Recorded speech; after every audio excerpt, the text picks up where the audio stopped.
Hello, everyone, and welcome to today's Modern Sales Pros Digital Panel. We're going to be talking all things sales and customer success alignment.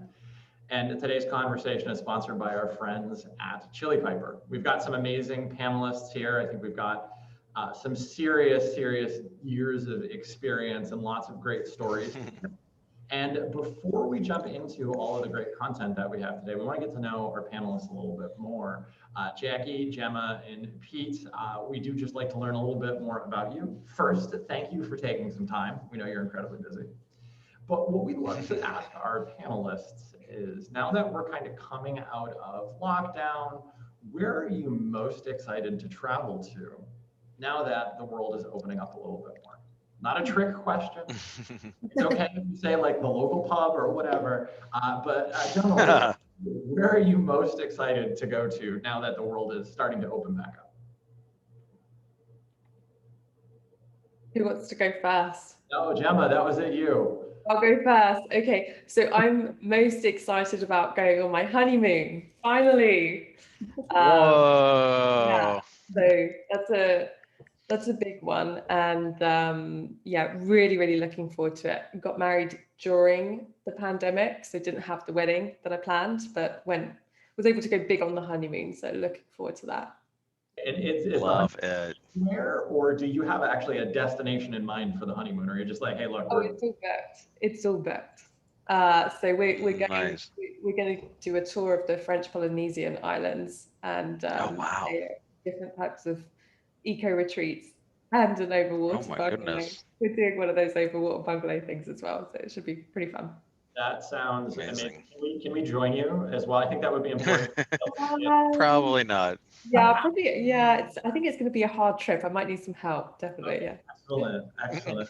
Well, Jackie, no pressure, but where are you at? Well, I used to live in St. Petersburg, Florida, and it is my favorite place in the whole world. So and PandaDoc has an office. Well, we had an office based there. We still have a ton of employees based there. So I'm really looking forward to getting back there and spending a week, and then probably take our 6-year-old to Disney World for the first time. I'm actually the only one in my entire family who's been to Disney World since we're West Coasters. Everyone's gone to Disneyland, and I'm excited to take my family and introduce them to Disney World. It'll be exciting. It's exciting, and that's definitely something you want to do post-vaccine and post-pandemic for. Yeah. And I'm having a baby, so I have to wait till that is done too, so I can go on some rides. Yeah. Wow, congrats. Thank you. Congratulations, both of you. Life changes galore here. Now, Pete, what do you got going on? Where are you excited to travel to? I think probably the place that I'm excited to travel to is, so I'm based in San Francisco, and my wife's a graphic designer, and so she likes to go to New York like every 6 months or so. I get to visit Atrium customers there, and then now we have our soon-to-be 4-year-old who now likes New York. So I'm excited to go to get back to New York and check out the big city. No place like it. That's a lot of interesting travel destinations, but let's jump into it. We got a lot of folks joining us here today, and we got a lot of content to cover. Panelists, again, thank you so much for your time today. For those of you who don't know, today's session is hosted by the team at Modern Sales Pros. Modern Sales Pros is the world's largest community for those in revenue leadership. So those are folks that are in sales management roles, sales and revenue operations, sales enablement, sales development, and the related supporting disciplines. Our mission is to create an environment for our 22,000 and growing members where they can answer questions they'd otherwise struggle to solve on their own. We do that through bringing together panelists like our experts that we have here today, through robust online discussion, and as soon as we can, we're all excited to get back to meeting everybody in person. Everything we do is free for our community members, and those of you who aren't members will be invited to join afterwards. But as I mentioned at the outset, today's session wouldn't be possible without the sponsorship of the team at Chili Piper. I'll hand it off to Gemma to say a few words about Chili Piper. Gemma? Thank you. Yeah, so if you haven't heard about Chili Piper yet, we're basically a personal assistant for all your scheduling and meeting needs. And we've had a lot of success in providing solutions primarily to revenue teams, sales teams, demand gen teams. And as such, we've grown quite substantially. We've just closed Series B, bringing our total funding to 54 million. Yay! And it has been, I've only been here 6 months, so that was awesome start to my journey here. What we're going to do with that additional investment is invest heavily in R&D and product. And we believe that there are a lot of learnings that we've seen from our revenue ops customers that can be taken into the CS ops world. And a big part of that starts by nailing the sales to CS handoff. So that's why we're talking about this event today. I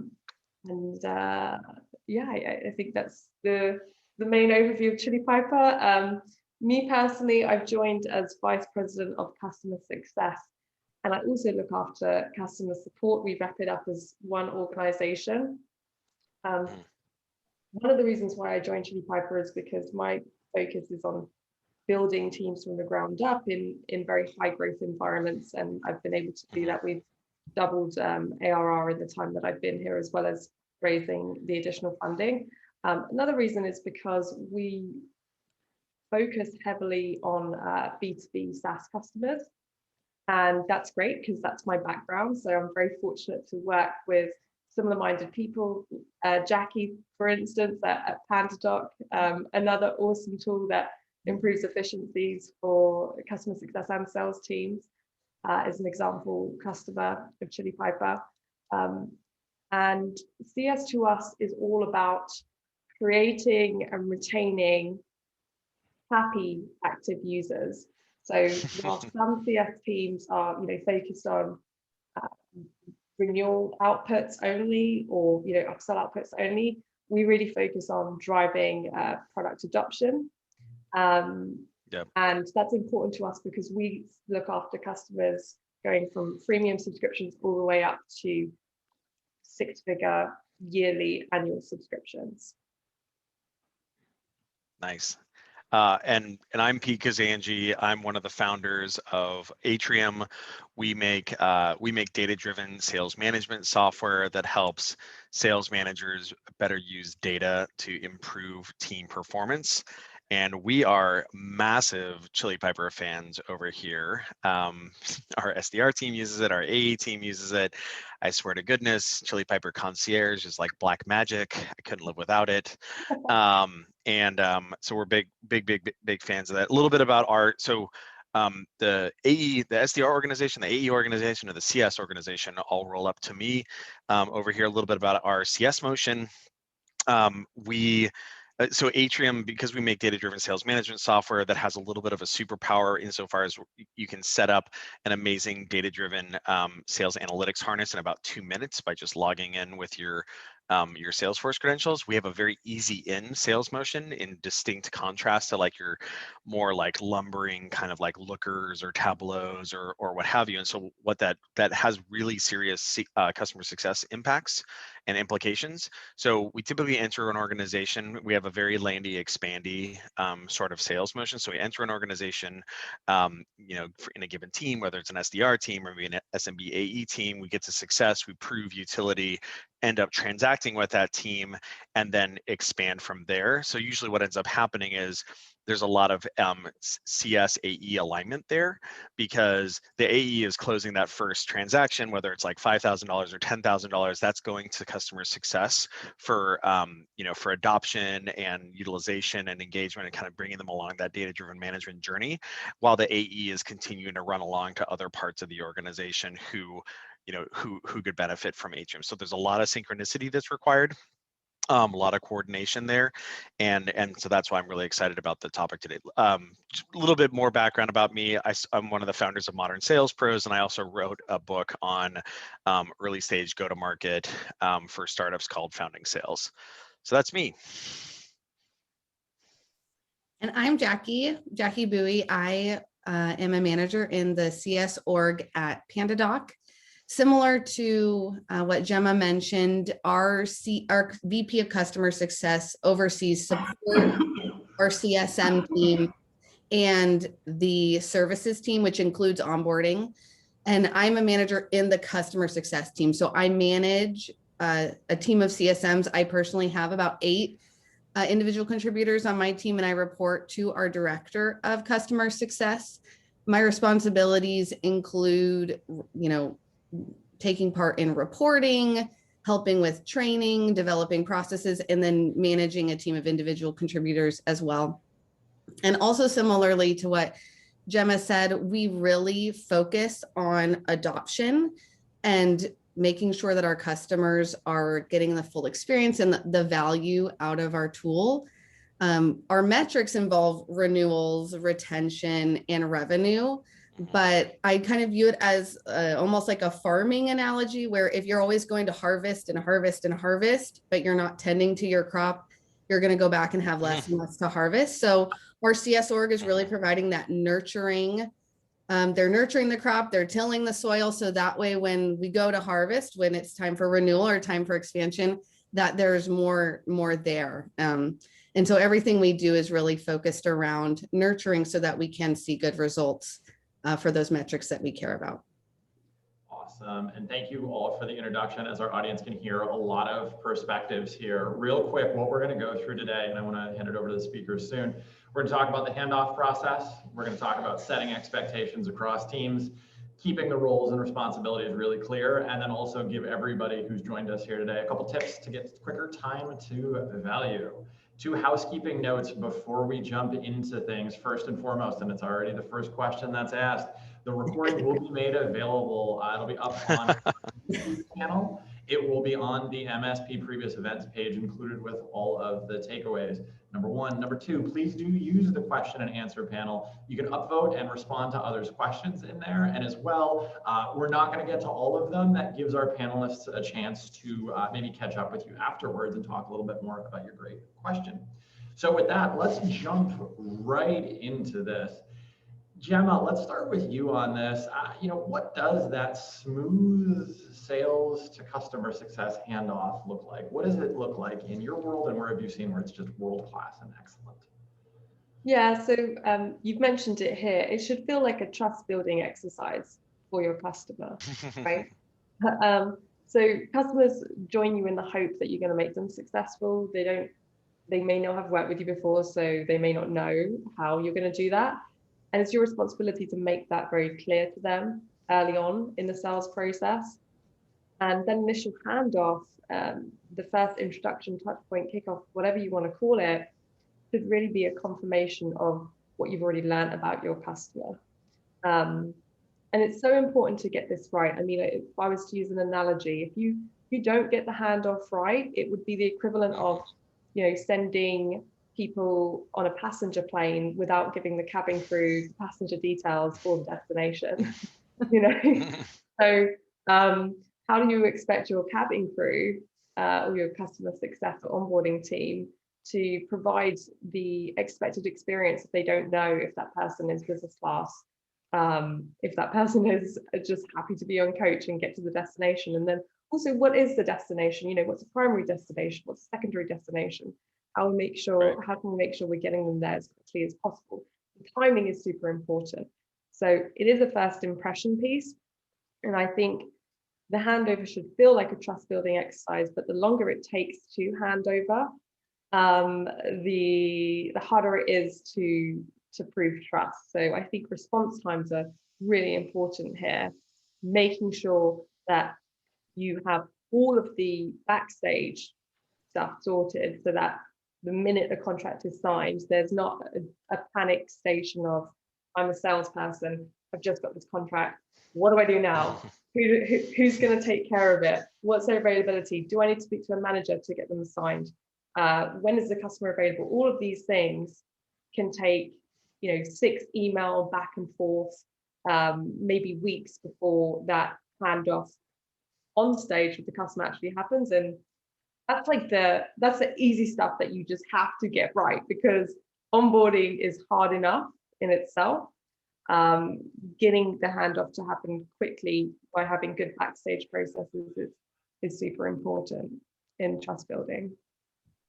hugely important. There's nothing like when you buy a $250,000 piece of software and then don't hear from it for like 3 days. I know. You feel really Yeah. You know, I think it's just all about, you have so much urgency to when you're a customer to get to close one, if you're Salesforce or, HubSpot. I'm not sure what we call it in HubSpot, actually. I've forgotten. I don't know what we call closing an opportunity in HubSpot. But probably close one. Salesforce anyway. But to get them there, it's there's a lot of urgency being driven, so it's important to maintain that traffic, having the handover as quickly as possible. I think there's a lot there. And Pete, I know that you've got experience of this for a whole bunch of different angles. How do you make sure that it goes really smoothly, adding on to what Gemma said here? Yeah, so the way as a sales leader with like a very operations focused mindset, I'm just all about processization and kind of like reducing like defects through like good processes, good templates, good checklists, all those sort of things. And so the way that we do this at Atrium, we have like a modified kind of force management sales process where we're identifying key pains in the organization that then fit to kind of use cases that Atrium handles. So like data-driven one-on-ones for an SDR management team, or like, AE ramp tracking or whatever. So like whatever the specific pain point is, the reason why the organization bought, why they were excited to work with Atrium, it's, one of like a dozen or whatever, but in any given transaction, it's going to be like 2 to 4. Right, especially for a given team. And so just making, so then that then cascades to all the other documentation. So for instance, our close one notes, we have a template for that AEs access. They just, grab that bad boy, put it into the CRM, and then kind of like type it all out. We also have what we refer to as our AECS handoff dossier.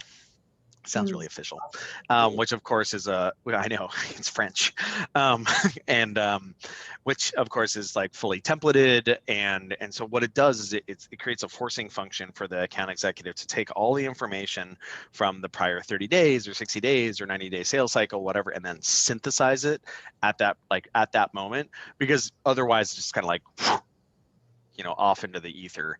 And so so we have templates associated with that, and then we have SLAs associated with that. So when the DocuSign comes back, they're supposed to be knocking that out, right?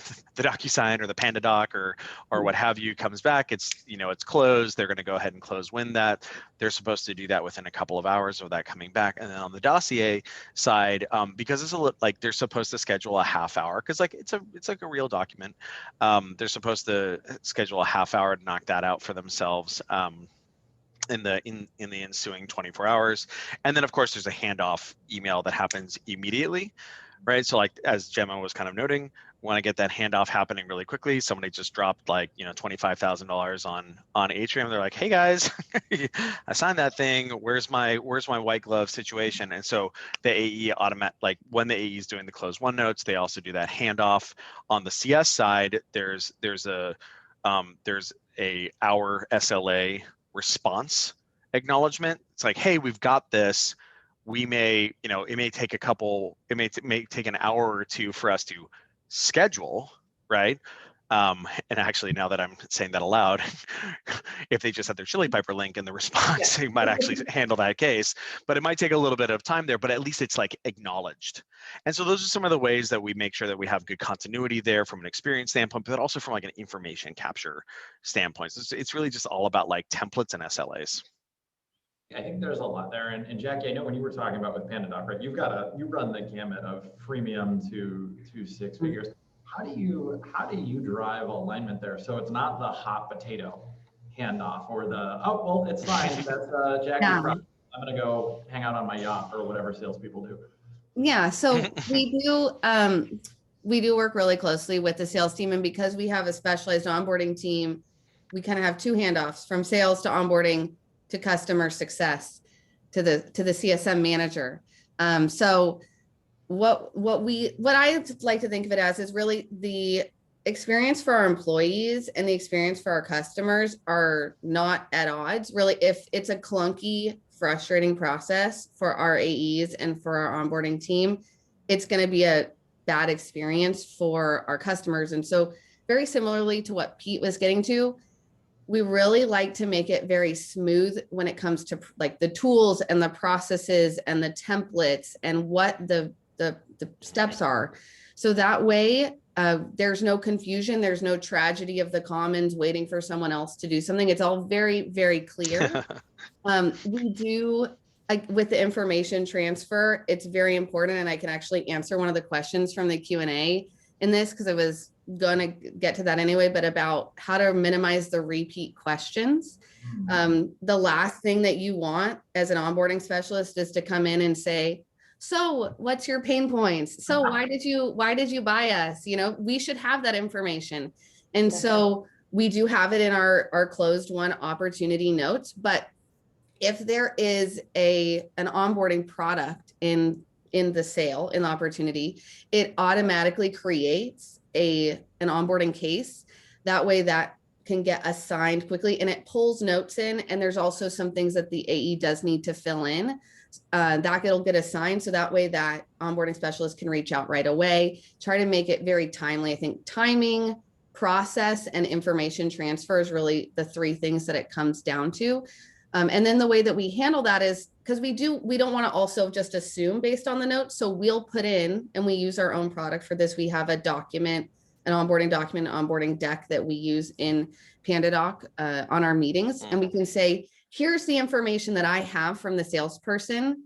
Please take a look over it. Is there anything that's missing? Is there anything that we need to adjust before we get started in your onboarding? So that way we're showing them what we already know, that we have had that communication, but also giving them a chance to correct or adjust or change anything before we dive in. There's a lot here, and this actually leads us into the next point. And we've started to answer this quite a bit, but how do we manage expectations across teams, right? We've all talked about this at a high level, but there's a couple questions in here, right? The handoff process without rediscovery. How do you handle different relationships for different segments? It's hot button. So if you can jump into a little bit more tactically. Pete, you started talking about the dossier before, but like, what's the type of information that's in there to make sure that the first time CS gets involved, they're not like, so Gemma, I heard you need some data-driven sales management. I've got 5 pieces of that for you. How can I help you? Tell me about your business. Yeah, it's exactly what Jackie was saying, which is you want to show up and like knowing. Like use us as an example. I'm like, I just opened a recent dossier right here. It's like, oh, okay, cool. So my understanding is that you guys just raised a Series B, and you're going to be growing your AE team from 10 to 20 folks. You only have one sales operations person that's helping you right now. And a really important thing for the coming 12 months is going to be making sure that those AEs are ramping appropriately and enabling the managers to manage them with data. So kind of key use cases you're looking for Atrium to handle is monitoring the ramp of those account executives and then enabling those new managers, because I think you're hiring 2 new managers to manage with data, since the leader is not going to be able to have her hands directly on the AEs. Are we thinking about that right, or is there something you'd like to add? Like just reading the use cases right here off my other screen, right? And so just so they can show up and know exactly what that looks like. Some of the other kind of tactics is just like using software to kind of facilitate that communication, so you can automate a lot of it is something that's really important. So I noted the close one template earlier. Well, that's all well and good, but if that information is like stuck in the CRM, that's less good. So we use Salesforce's native email broadcast functionality. So like when an opportunity goes close one, those delightful notes get sent out to the entire organization, which is like nice from a yay, happy dance standpoint for the whole org, but also the customer success manager sees it. Or sorry, the implementation specialist sees it, boom, right there. It also fires off via troops as well to a relevant Slack channel. So we just have like a lot, like if I'm gonna ask my account executives to do the synthesis work, which is really important, I wanna then make sure that that information is appropriately broadcast in an automated way that kind of reduces those incremental clicks or incremental sends, or let's be honest, we're all human, like they forget to do it, right? Whereas if you just hit save and like the software just then fires it out, right? Kind of like if we can automatically schedule something as opposed to like, oh, and now I have to go to my calendar and remember to do this and da da da da. If we can just like automate those micro interactions, then our defect rate is going to fall substantially. So those are some of the tactics that we use in order to kind of like over communicate there. I've got to ask a fast follow-on to this, Pete. It's Salesforce. Sales reps don't live in Salesforce. They live on the phone. They live in Google Calendar. Get them to fill out the dossier. How do you make sure that that actually happens? Is it a carrot? Is it a stick? How do you do it? Well, you know, I think it's just because we have an extraordinarily mean sales manager. But I think the interesting thing there is that that's actually a really good point. If there was like a hole in our process, like the closed one notes automatically broadcast, so there's social accountability there. So if somebody does crappy closed one notes, guess what? The whole organization is going to see that. There's an interesting point there where the downstream consumer of the dossier is the customer success person. So I guess in that regard, what we end up doing is kind of like secret shopping that a little bit. You kind of like just dip into it here and there. But I think there's probably an opportunity for us to maybe get a little bit more proactive there to make sure that information is like broadcasting or like that information is radiating in order to drive more accountability.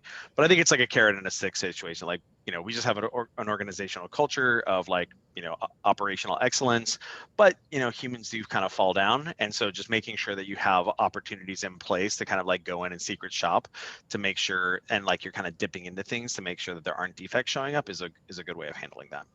I think that it starts with organizational philosophy, though, Pete, just to recap on this, right? Automate what you can, but your organization has to work to hold people accountable. There's no amount of angry sales leadership that's going to make people fill out Salesforce. It's the organization that's really going to hold everyone accountable to that, whether that's to your left, the CS team, whomever. We had a lot of great questions coming in, folks. I can tell a lot of good stuff here. I want to make sure our panelists get a chance to weigh in on those, but also get through some of this here. So Gemma, a lot of great insight from Pete. You gave us a bunch before, but really, how do you make sure your expectations are set? And I know you mentioned something that you kind of look beyond just closed one to make sure that everyone's set up correctly. Yeah, absolutely. I think far too much emphasis is put on getting to closed one, as opposed to getting to launch, right? So even if we look at how we celebrate things internally and externally, it's like, well, why don't we just send our customers a gift for signing? And it's like signing up, that's not the event. Getting your users launched and reaching your outcomes, that's a real event. So, definitely managing expectations across teams starts with talking to teams about how customers perceive things and not how we just perceive them, right? That, for instance, launch over closed one, and then really measuring everything. So I did a webinar yesterday with our CS tool PlanHat, and it was quite interesting. We had quite a few, like 400 people attending. Wow. 64% of them were actually measuring time to value. And I found, 64% weren't.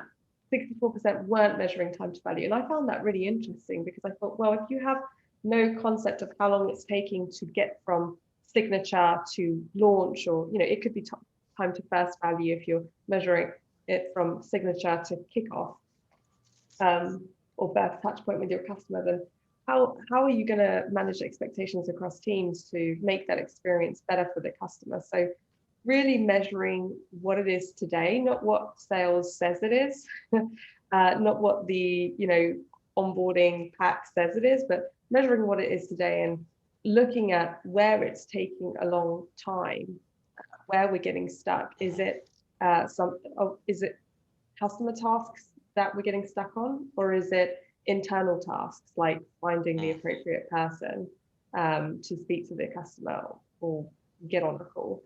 That I think is very valuable in managing expectations.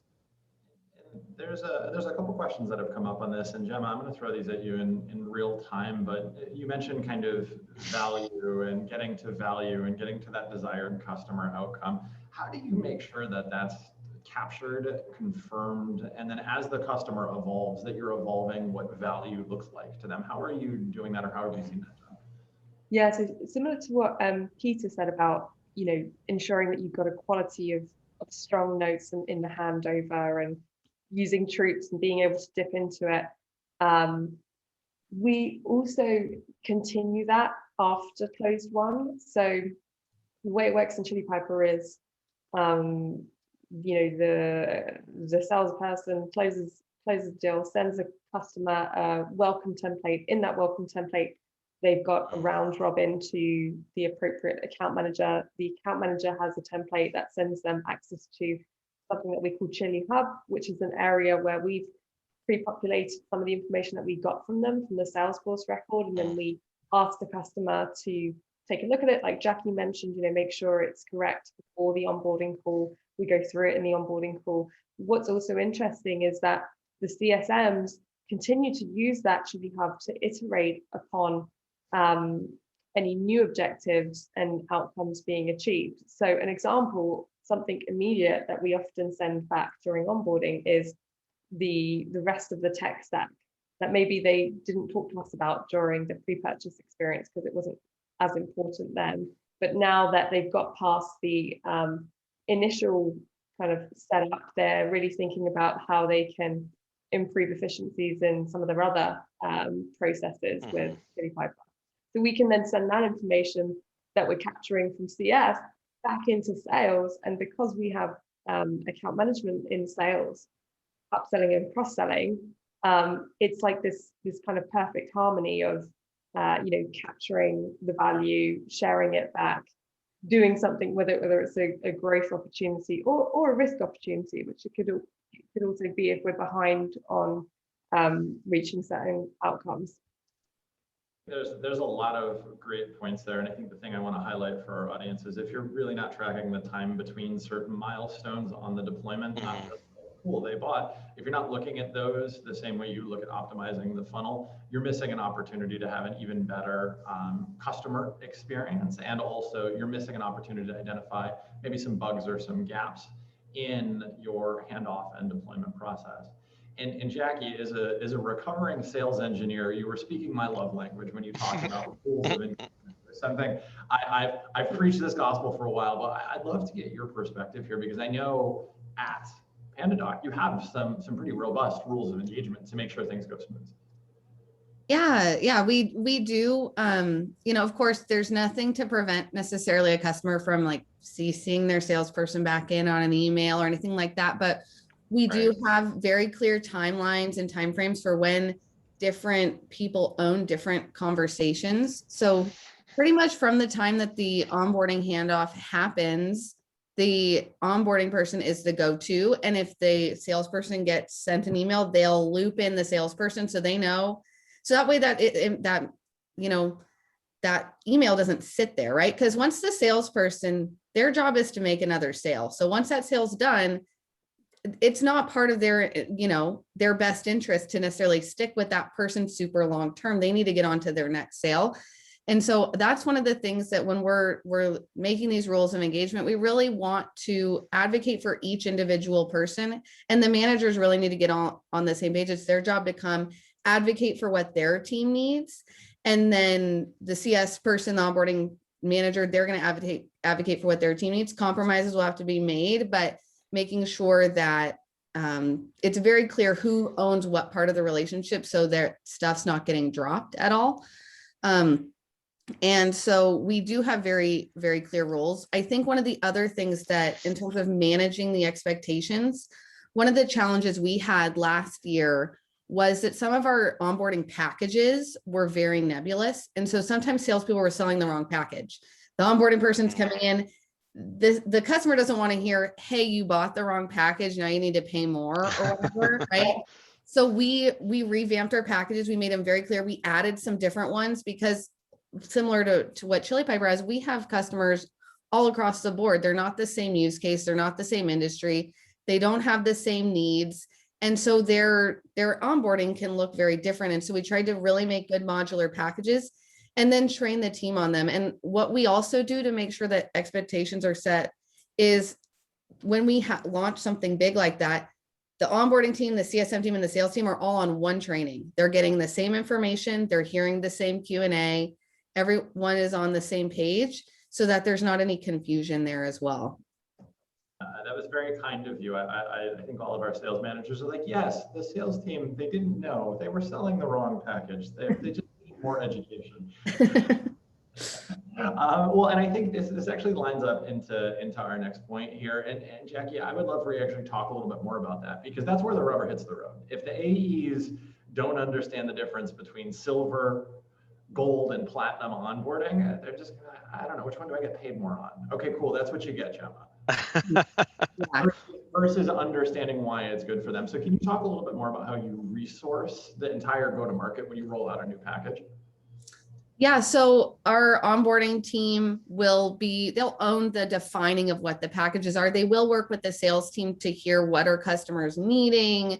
You know, there's a collaboration there, but the onboarding manager will really own defining the packages.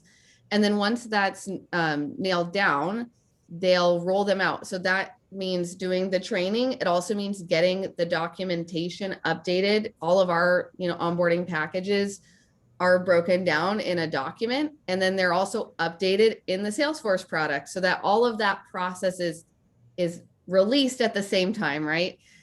So we always start with our resources whenever we're going, maybe we identify a problem, something needs to be changed. We're going to make sure that the internal resources, maybe the description, the Salesforce products, anything involved in that are going to be updated in a timely manner at the appropriate time to launch this. But then the external facing things are updated as well. If we have a website that lists those packages, that needs to be updated. If the welcome email needs to be updated to reflect those types of things, we want to make it as easy as possible for our team members, because if they're stressed and they're, having a complicated process, they're not going to be the best person to give our customers a really good process. So it always starts from that process, operational enablement resources place first, then goes to the training and the launching and making sure everything's in place there. So that way that can trickle down to the customer experience. So it's all very smooth starting, but again, always starting, from the operational point and ending with the experience point for the customer. I think that this actually lines up, Gemma, with something you were talking about with the customer journey mapping. Yes, absolutely. So I think customer journey mapping is critical as a cross-functional project, right? It's not, people think, oh, CS, they do the customer journey mapping, maybe with marketing and products, but no, it has to be inclusive of sales, inclusive of engineering, inclusive of finance. Every department should have at least one person in your customer journey mapping session, because you want the entire business to understand what the experience will look like for their customer and how they can impact their experience for better or for worse. And so this is a very backstage piece, but Jackie talked about the resources that you give to customers, whether it's a type of package, like obviously your sales reps need that accessible at any point, but they should also understand the backstage journey, right? Because you need that buy-in for them to do the things that you've requested in your process, in your playbooks, in your CRM, and so on and so forth. And then I think the other thing to note is that you can't just set and forget these. You have to continually come back and look at them. You have to, using the measurements that you have. For us, we're really honing in on number of days from signature to launch. So we're constantly looking at that. Where are we getting stuck? Where is it taking too much time? Fortunately, we have very little delay on getting the actual meetings and assignment booked because we use our own tech for that. But there's other things that we need to improve, signposts, training, videos, all that kind of stuff. We're constantly coming back to look at your customer journey to see how you can improve it based on either delays that you're having to achieving ROI or new products, new go-to-market. And then I think the last thing I would say is the person is not a process in a customer journey map. Okay. So when it's like, well, you know, who's responsible for instance, booking in the kickoff and providing all of the notes? If it's a person that's doing that, then it's going to fail at some point. There has to be a process in place for these very, very important aspects which make up a successful handoff for a new customer.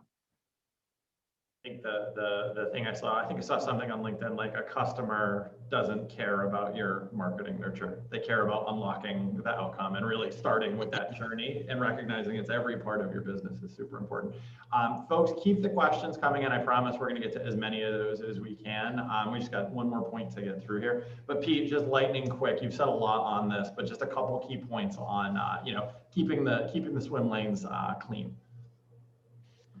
Yeah, I mean, I think the way that we do that is just make sure that there's good operating rhythm, and that so I love the chili hub. I love how everything at Chili Piper has a chili theme, like chili sauce, etc.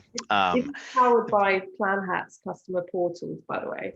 So Got it. Yeah. So right. And so what we use is because we're a little behind you guys from a CX maturity curve standpoint, because we have 6 CSMs and what have you.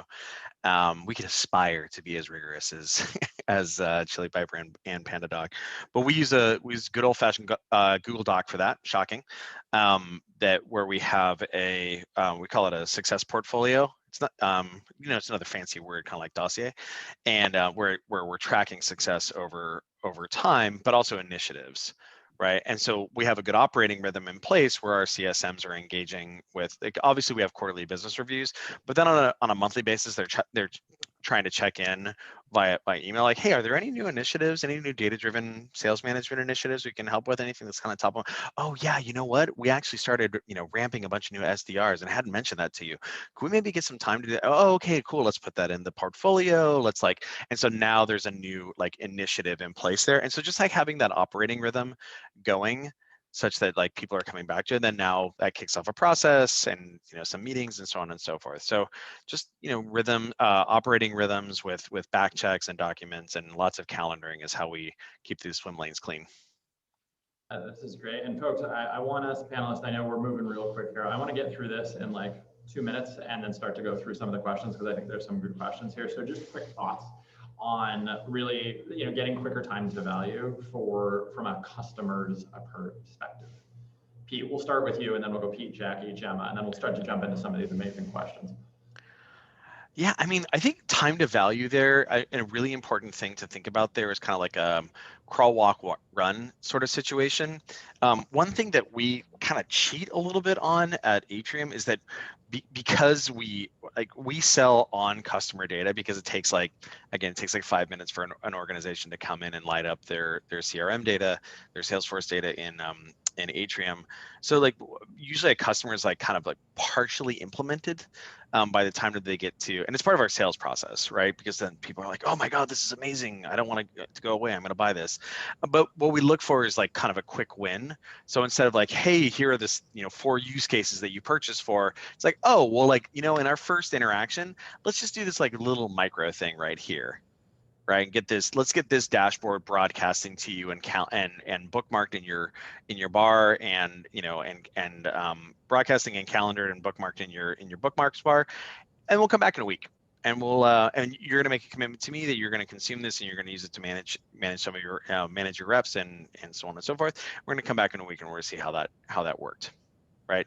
And so it's kind of like a micro win, and then people are like, oh, okay, I kind of like this jacuzzi.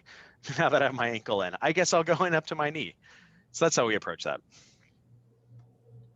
Awesome. Jackie, real quicker time to value. We do measure it. We have our data science teams built an algorithm for account health based on usage, the features they're using. And so we're able to determine, we have a graduation score, and the goal for the onboarding specialist is to graduate the accounts with a green health account rating. If they don't have it, then we know the CSM needs to, when that case closes, they're graduating yellow or they're graduating, hopefully not orange or red. The CSM can know this account needs a little bit more help early on when I step in. And then we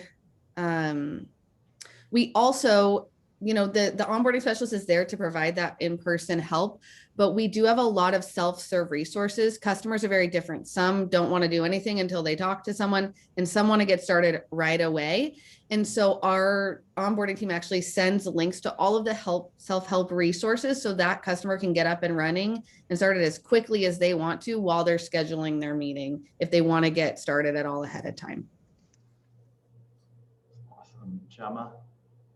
Yeah, so apart from looking at the time aspect, so the number of days from signature to launch, we also measure the experience that the customers had during that initial period, the first value that they've been able to achieve, and we gamify their outcomes, right? So for Chili Piper, you're joining us because maybe you want to increase your demo conversion, book meetings faster, save time booking meetings with customers. So we'll set goals for our customers at the point of launch. We'll say, okay, we've now set everything up for you. We've got all your users with access. We are going to provide an award for the top booker. And we schedule a date to come back to them and measure who the winner is. So yeah, I think like what Peter said, it's continual time to value, right? It's a notion of everboarding, not just onboarding once and then forgetting about them. It's constantly finding new ways to drive adoption and value. Love this. I can't wait to send this recording to our CS team. Everboarding. I think there's a lot of great nuggets here. We're going to take as many of these questions as we can before we have to wrap here. There's a bunch of questions around how do you maintain alignment between those that are focused on driving towards a transaction, whether it's sales and CS who's focused more on the retention or the customer happiness. Jackie, let's start with you. How do you keep that in alignment and keep it clear from a customer's perspective when you've got maybe the seller who wants a contract, but the CS person's like, no, you gotta back off. How do you do that? And then we can go from there. Yeah, so our account executives in our sales org, they only work new business sales, period. The only exception to that is monthly subscribers. People who sign up for monthly may in effect be extending their 2-week trial another month to continue testing things out. So our AEs will still engage with those customers. But other than that, once that handoff happens, they're not touching customers anymore. And then we have, from the time that onboarding starts or that account becomes a customer, they get a CSM assigned and they get an account manager assigned. And the CSMs and the account managers own the account together. When they do their quarterly business reviews, they're both on the meeting. And they just both have a different role about what they're focusing on. So if there are opportunities for an upsell, the AM is going to run with that in terms of getting the pricing and the info over to them. We feel like we do have a really good balance between the two and have really incentivized the teams to work together. We've also made sure that their comp structures don't make this contentious at all. So the CSMs do have a portion of their comp that is about expansion, but it just counts for them if they've nurtured the book and their book expands, that counts. The AM is one who's handling it and closing it. So anything the AMs close benefit the CSMs. Anything the CSMs uncover benefits the AMs, and they really own that relationship together. And we have very clear timelines on, exactly who owns what. So there's not a lot of issues there. And then we have a lot of alignment. The manager of the AM team joins all of our CS leadership meetings and is very involved. So we're always working together to make sure that there's alignment there. But the AM team only works with current customers and the account executives only work with new business. The point that I want to highlight here too is the compensation will drive behavior in that instance. If you have a situation where the sellers are like, Jackie's team can't close anything. Let me add that, right? You got to set that comp up correctly. Sorry, Gemma, I cut you off there, but I wanted to make sure we got that. Oh, no, too. I totally agree with the point on compensation, having alignment. Similar to Jackie, we have CSMs and AMs working for customers. At this point in time, I should mention though, because our CS program it's fairly new. We're actually compensating the CSMs on doing new types of activities to improve. We know need improving, such as onboarding, such as driving adoption for red customers. But our view is to compensate them to match the AMs, right? So we're kind of, as a CS team, we're our customer outside of the real, the customer is the AM, right? Helping them hit their net retention targets through better product adoption, better gross retention. The other thing that we do is we hold spiffs for connecting the bottom of the funnel with the top of the funnel. So CFMs are really busy. They should be busy if you're doing it right. They should be subject matter experts, and a lot of people are going to want their time. But that doesn't mean that they shouldn't get credit for bringing back customer opportunities from referrals or upsell and cross-sell. So even if they're not doing the paperwork or the commercial negotiation, we do compensate them on that with spiffs. And that proves to be very successful in ensuring that the sales team are feeling the value from CS directly right to their own pipeline as well. Yep. I think kind of closing the loop completely there is super important. And back to Gemma, what you're saying at the beginning, right? The customer experience maps includes all of these different functions, which is great. Really, a lot of questions coming in here. We're going to get through probably 2 more of these just based on how we're going here. Pete, I want to throw this one your way. What are some of the KPIs that you look at to track for CS? And then how do you use that to motivate and get them rocking and rolling? Yeah, so I mean, we make data-driven management software, and so that kind of rests on the concept that you can use data in order to better instrument and then coach and drive performance of knowledge workers. For the most part, Atrium is used for SDR teams and AE teams, but CSMs are sellers as well, right? Like we engage with customers. And so historically, organizations have oftentimes looked at account health and kind of the health of a user, what have you, but what about the health of the CSM? And so one of the ways that we do that is we look at just the same sort of metrics that you would look at for account executives, things like, are they busy? What's their customer facing meeting volume looking like? Are they maybe too busy, right? Are they overloaded? So things like that. So we instrument that in Atrium. We set goals around it. We actually collar it. We want to make sure that CSMs, we have a band where we want to see people having between 12 and 17 customer facing meetings a week. More than that, they're not going to be able to be doing their follow-up. Less than that, it's kind of okay, what's going on here? We want to be spending our time engaged with our customers. Things like how frequently are they touching their accounts, but also what their volume of interaction is. Are they multi-threading into their accounts as well? What's the total number of contacts per account that they're engaging with? And also just book balancing, right? So our CSMs are responsible for renewals. As soon as something is closed won, we open a renewal opportunity that's owned by the relevant CSM.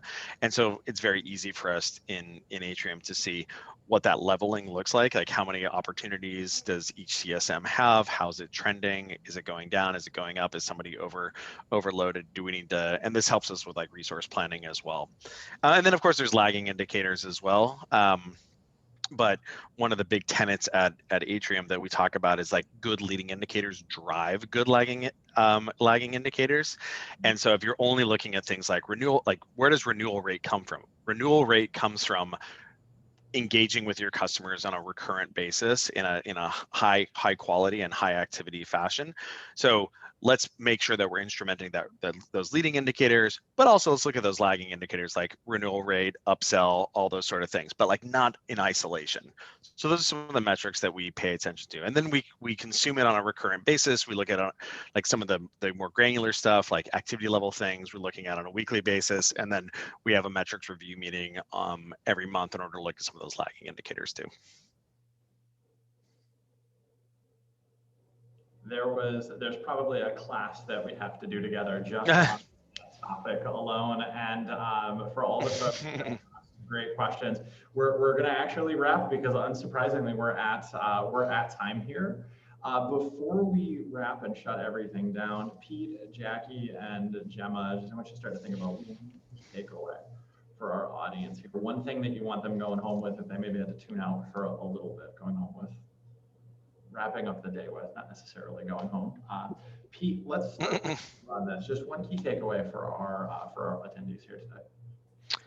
Yeah, I think the big thing I would say is just like templatization as much as possible, because what ends up happening is people have this, there's lots of information that people have, that your team has in their brains, and kind of like different innovation that folks are having, and just like make sure that you're just bringing that back home into Google Docs or Guru Cards or fill in the blank. It'll benefit you. Jackie? Yeah, I'd say just keeping in mind that your employees' experience and your customers' experience aren't at odds. They often go together. And so when you're improving one, you're often improving the other, and doing that through as much automation and much process improvement, I think will improve the experience for everybody. Yeah, I was going to say the same thing, Jackie. Find ways to make your employees' lives easier. Right? Automate, automate, automate. It's an amazing trend that we can take advantage of in CS and sales and across the board. Pete, Jackie, Gemma, I know you're incredibly busy. Thank you so much for taking some time out of your day to share your perspective with all of the folks who attended here live and everybody watching the recording in the future. On behalf of Hannah and the team behind the scenes, the 22,000 and growing community members, be well, stay safe, and have a wonderful rest of your week. Thank you all so much. Take care, everyone. Thanks, folks. Super fun. Bye. Bye.